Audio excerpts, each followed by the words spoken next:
For most car enthusiasts, the golden age of American muscle cars was a time unlike any other.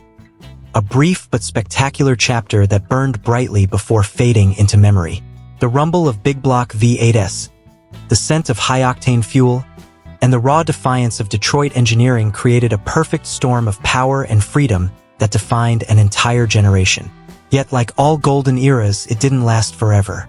Most gearheads agree that the magic began to fade around 1973 or 1974, as government regulations, rising insurance costs, and the looming oil crisis forced automakers to rethink performance. But for Chrysler, that golden age ended even sooner. By 1971, the company had already pulled the plug on all high-compression V8 engines and retired two of its most iconic nameplates, the Dodge Super B and the Plymouth GTX. The world was changing, and Chrysler was trying to keep up. Still, even as the muscle car era was losing steam, some models refused to go quietly. The Dodge Charger, Chrysler's rebellious, stylish, and enduring symbol of speed, stood its ground when others fell. While the Plymouth Roadrunner and Super B were fading into history, the Charger was adapting, surviving, and even thriving in an era most enthusiasts would later dub the Malaise Era. Against all odds, it found new life in a time when performance was supposedly dead. The early 1970s were a turbulent time for American automakers. The federal government's new emission standards had choked the power out of once mighty engines, while insurance companies punished high-horsepower cars with astronomical premiums. Consumer tastes were shifting too. Safety and fuel economy began to matter more than 0 to 60 times or quarter-mile bragging rights. The wild colors, hood scoops, and racing stripes of the 1960s started to give way to muted earth tones and vinyl roofs. And yet, in the middle of this transformation, Dodge managed to keep the Charger relevant. After sales dropped below 50,000 units in 1970, many believed the Charger's best days were behind it. But in 1971, something surprising happened. Sales rebounded to nearly 60,000 units. The redesign that year gave the Charger a sleeker, more rounded profile, a look that reflected both the aerodynamic fascination of the era and the company's need to broaden its market beyond street racers.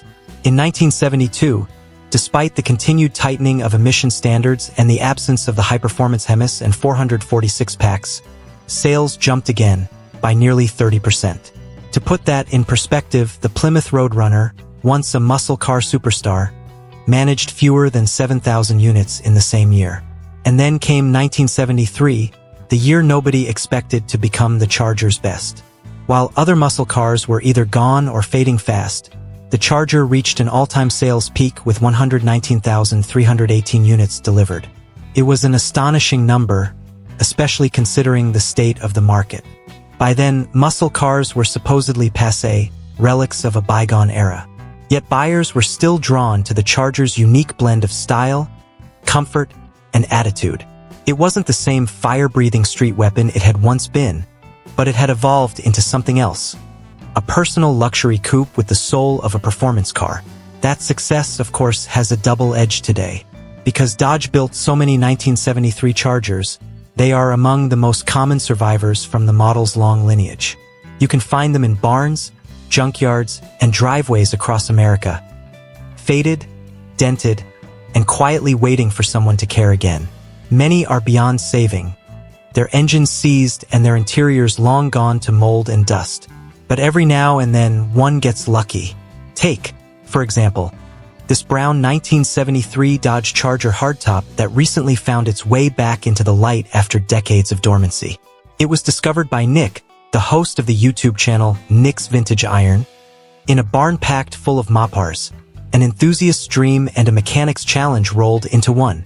When he first opened the doors, the Charger sat under a thick blanket of dust, its once glossy paint dulled by time, its chrome pitted and tired. Inside, the cabin was in rough shape. Seats torn, carpets soaked, and mold climbing up the door panels. Yet beneath the decay, the car was intact, whole, and full of potential. What made this particular find special wasn't just its condition, but its authenticity. When Nick popped the hood, he found that the Charger still had its numbers-matching engine and original 4-speed manual transmission. That's a rarity, especially for a car that had been sitting idle for so long. Unfortunately, there was a catch. The engine block had been left open, its heads removed years ago, and water had seeped in. The cylinders were rusty, the internals questionable. To most people, that would have been the end of the story. The easy choice would be to replace the engine with something newer or simply part the car out. But Nick saw something worth saving. Instead of writing off the old Hemi's smaller cousin, he decided to rebuild it, one bolt, one gasket, one long night at a time. After cleaning and drying the block, he inspected every surface, every bore, every thread. Against the odds, it turned out that the block was salvageable. What followed was a labor of love that stretched on for more than a year and a half. Piece by piece, the Charger came back together. New components replaced worn ones, and slowly but surely, the V8 began to breathe again. The first time it fired up, the garage filled with the unmistakable sound of Mopar muscle. A deep, confident rumble that seemed to say, "I'm back. The car isn't finished yet. Far from it. The body still needs work, the suspension needs attention, and the interior has to be completely redone. But the hardest part, the revival of its heart, is complete. For now, it runs, drives, and moves under its own power, and that alone is a victory." In a world where so many classic cars end their days as scrap, seeing a Charger brought back from the brink feels almost poetic. Part of what makes this particular car so intriguing is its specification. While many 1973 Chargers came with mild 318 or 360 V8s, this one left the factory with the optional 340 cubic inch small block and a 4-speed manual transmission. That combination was available only on the Rallye model, Dodge's performance-oriented package for the time. And it was rare, very rare. Records suggest that just 2,780 Chargers were built with the 340 in 1973, though some sources claim as many as 3,205. It was also the final year Dodge offered the 340, as the engine would be replaced by the less free-revving 360 in 1974. No one knows exactly how many of those 700 or so cars were equipped with a manual gearbox, but it's likely fewer than 1,000. That scarcity gives this Charger a quiet significance. On the surface, it may not look like a collectible. It doesn't wear wild graphics or a shaker hood. It's brown, understated, a little rough around the edges. But dig deeper and you realize that it's a piece of Mopar history, a rare survivor from a transitional year. The 340 engine was one of Chrysler's best small blocks, known for its balance of power and reliability. Even detuned to meet emission standards, it remained lively, eager to rev, and perfectly matched to the 4-speed transmission. It's easy to overlook the 1973 Charger in favor of its more famous predecessors. The 1968 to 1970 models, with their Coke bottle lines and big block power, are the ones everyone dreams about. They starred in movies, burned rubber on drag strips, and became pop culture icons. By comparison, the 73 seems subdued, a product of compromise. But that's what makes it fascinating.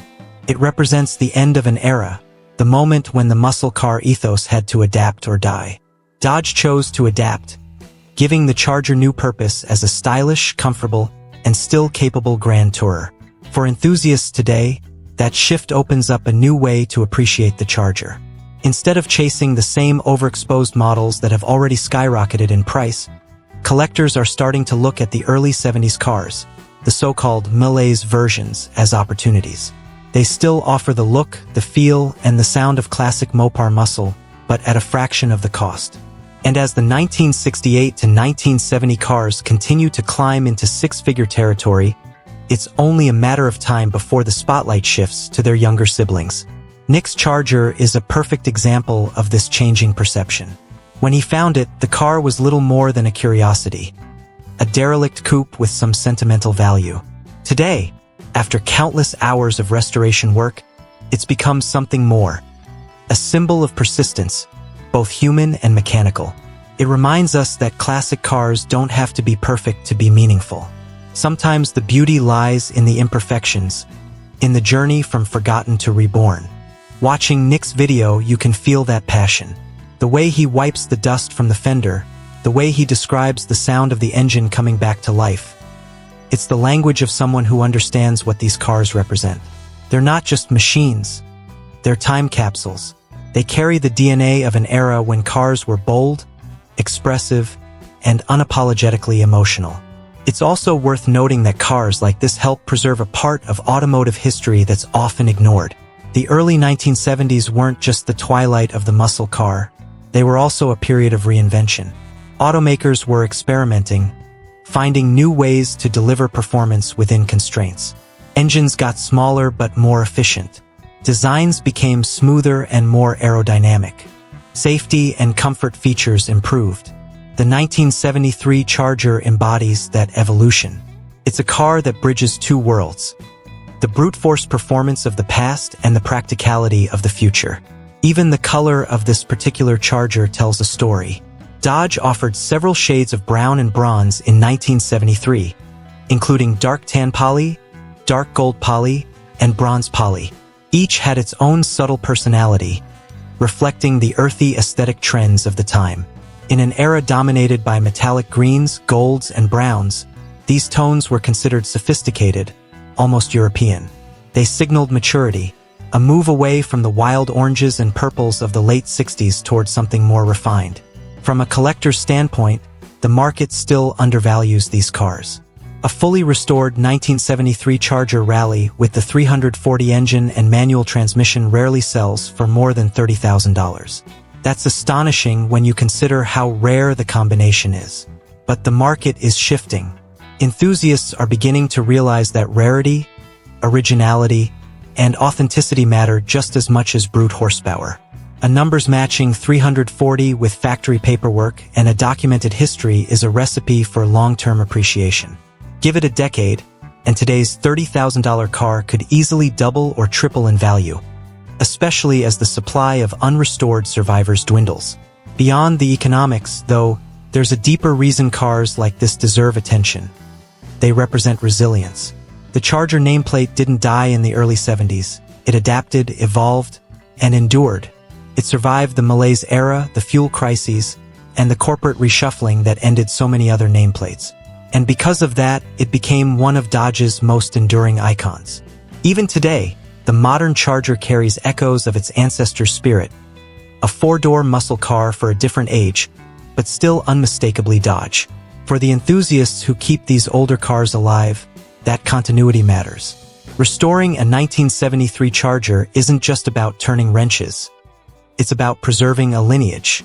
It's about remembering that the story of American performance didn't end when the horsepower dropped. It just entered a new chapter. When you look at Nick's Charger today, sitting proudly in the sunlight with its engine rumbling again, you see more than a machine. You see a survivor. You see a car that outlasted its doubters, that endured neglect and time and found its way back. It's proof that the spirit of the muscle car never really died. It just evolved, waiting for someone with patience and passion to bring it back. Perhaps that's why this story resonates with so many enthusiasts. We all love a comeback tale, especially when it involves a piece of automotive history. And the 1973 Dodge Charger, humble as it may seem, fits that role perfectly. It's not the hero car from Bullitt or the Fast and the Furious, but it doesn't need to be. This heroism lies in endurance, in surviving against the odds. So while it may not roar down concours lawns or headline million-dollar auctions, the Charger's true value lies elsewhere. It lives in the satisfaction of a wrench turned, a gasket replaced, an engine fired up after decades of silence. It lives in the connection between past and present, between the dreams of 1973 and the enthusiasts who still chase them today. Cars like this remind us why we fell in love with automobiles in the first place. They're tangible proof that even in decline, there was beauty. Even in compromise, there was character. The golden muscle car era may have ended 50 years ago, but its spirit lingers in every revived Charger, every rebuilt engine, every barn find brought back to life. And somewhere in a quiet garage, under the glow of a work light, a man named Nick wipes his hands on a rag, smiles at the idling V8 before him, and knows it was all worth it. Because for those who understand, there's nothing quite like hearing an old Mopar breathe again.